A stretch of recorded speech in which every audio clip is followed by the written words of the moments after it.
ہشام بن یوسف نے بیان کیا، انہیں معمر نے خبر دی، انہیں زہری نے کہا کہ ہم سے عروہ بن زبیر نے بیان کیا، انہیں عبید اللہ بن عدی بن خیار نے خبر دی، انہیں مسور بن مخرمہ اور عبد الرحمن بن اسود بن عبد یغوث نے کہ ان دونوں نے عبید اللہ بن عدی بن خیار سے کہا، تم اپنے ماموں امیر المؤمنین عثمان رضی اللہ عنہ سے ان کے بھائی ولید بن عقبہ بن ابی معیط کے باب میں گفتگو کیوں نہیں کرتے؟ ہوا یہ تھا کہ لوگوں نے اس پر بہت اعتراض کیا تھا جو حضرت عثمان نے ولید کے ساتھ کیا تھا۔ عبید اللہ نے بیان کیا، جب حضرت عثمان رضی اللہ عنہ نماز پڑھنے نکلے تو میں ان کے راستے میں کھڑا ہو گیا اور عرض کیا کہ مجھے آپ سے ایک ضرورت ہے، آپ کو ایک خیر خواہانہ مشورہ دینا ہے۔ اس پر انہوں نے کہا، بھلے آدمی، تم سے تو میں خدا کی پناہ مانگتا ہوں۔ یہ سن کر میں وہاں سے واپس چلا آیا۔ نماز سے فارغ ہونے کے بعد میں مسور بن مخرمہ اور ابن عبد یغوث کی خدمت میں حاضر ہوا اور عثمان رضی اللہ عنہ سے جو کچھ میں نے کہا تھا اور انہوں نے اس کا جواب مجھے جو دیا تھا سب میں نے بیان کر دیا۔ ان لوگوں نے کہا، تم نے اپنا حق ادا کر دیا۔ ابھی میں اس مجلس میں بیٹھا تھا کہ عثمان رضی اللہ عنہ کا آدمی میرے پاس بلانے کے لیے آیا۔ ان لوگوں نے مجھ سے کہا، تمہیں اللہ تعالیٰ نے امتحان میں ڈالا ہے۔ آخر میں وہاں سے چلا اور حضرت عثمان رضی اللہ عنہ کی خدمت میں حاضر ہوا۔ آپ نے دریافت کیا، تم ابھی جس خیر خواہی کا ذکر کر رہے تھے وہ کیا تھی؟ انہوں نے بیان کیا کہ پھر میں نے کہا، اللہ گواہ ہے۔ پھر میں نے کہا، اللہ تعالیٰ نے محمد صلی اللہ علیہ وسلم کو مبعوث فرمایا اور ان پر اپنی کتاب نازل فرمائی۔ آپ ان لوگوں میں سے تھے جنہوں نے حضرت صلی اللہ علیہ وسلم کی دعوت پر لبیک کہا تھا۔ آپ حضور صلی اللہ علیہ وسلم پر ایمان لائے، 2 ہجرتیں کیں، ایک حبشہ کو اور دوسری مدینہ کو۔ آپ رسول اللہ صلی اللہ علیہ وسلم کی صحبت سے فیضیاب ہیں اور حضرت صلی اللہ علیہ وسلم کے طریقوں کو دیکھا ہے۔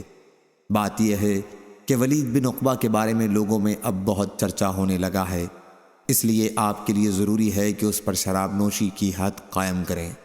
عثمان رضی اللہ عنہ نے فرمایا، میرے بھتیجے یا میرے بھانجے، کیا تم نے بھی رسول اللہ صلی اللہ علیہ وسلم کو دیکھا ہے؟ میں نے عرض کی کہ نہیں، لیکن حضور صلی اللہ علیہ وسلم کی دین کی باتیں اس طرح میں نے حاصل کی تھیں جو ایک کنواری لڑکی کو بھی اپنے پردے میں معلوم ہو چکی ہیں۔ انہوں نے بیان کیا کہ یہ سن کر پھر عثمان رضی اللہ عنہ نے بھی اللہ کو گواہ کر کے فرمایا، بلا شبہ اللہ تعالیٰ نے محمد صلی اللہ علیہ وسلم کو حق کے ساتھ مبعوث کیا اور آپ پر اپنی کتاب نازل کی تھی۔ اور یہ بھی واقعہ ہے کہ میں ان لوگوں میں تھا جنہوں نے اللہ اور اس کے رسول صلی اللہ علیہ وسلم کی دعوت پر ابتدا ہی میں لبیک کہا تھا۔ حضرت صلی اللہ علیہ وسلم جو شریعت لے کر آئے تھے میں اس پر ایمان لایا، اور جیسا کہ تم نے کہا میں نے 2 ہجرتیں کیں۔ میں حضرت صلی اللہ علیہ وسلم کی صحبت سے فیضیاب ہوا اور آپ سے بیعت بھی کی۔ اللہ کی قسم کہ میں نے آپ کی نافرمانی نہیں کی اور نہ کبھی خیانت کی۔ آخر اللہ تعالیٰ نے آپ کو وفات دے دی اور حضرت ابو بکر رضی اللہ عنہ خلیفہ منتخب ہوئے۔ اللہ کی قسم کہ میں نے ان کی بھی کبھی نافرمانی نہیں کی اور نہ ان کے کسی معاملے میں کوئی خیانت کی۔ ان کے بعد حضرت عمر رضی اللہ عنہ خلیفہ ہوئے، میں نے ان کی بھی کبھی نافرمانی نہیں کی اور نہ کبھی خیانت کی۔ اس کے بعد میں خلیفہ ہوا، کیا اب میرا تم لوگوں پر وہی حق نہیں ہے جو ان کا مجھ پر تھا؟ عبید اللہ نے عرض کیا، یقیناً آپ کا حق ہے۔ پھر انہوں نے کہا، پھر ان باتوں کی کیا حقیقت ہے جو تم لوگوں کی طرف سے پہنچ رہی ہیں؟ جہاں تک تم نے ولید بن عقبہ کے بارے میں ذکر کیا ہے تو ہم انشاءاللہ اس معاملے میں اس کی گرفت حق کے ساتھ کریں گے۔ راوی نے بیان کیا کہ آخر گواہی گزرنے کے بعد ولید بن عقبہ کو 40 کوڑے لگوائے گئے اور حضرت علی رضی اللہ عنہ کو حکم دیا کہ کوڑے لگائیں۔ حضرت علی رضی اللہ عنہ ہی نے اس کو کوڑے مارے تھے۔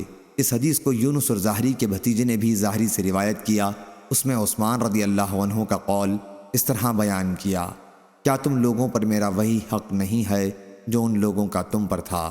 صحیح بخاری حدیث نمبر 3872۔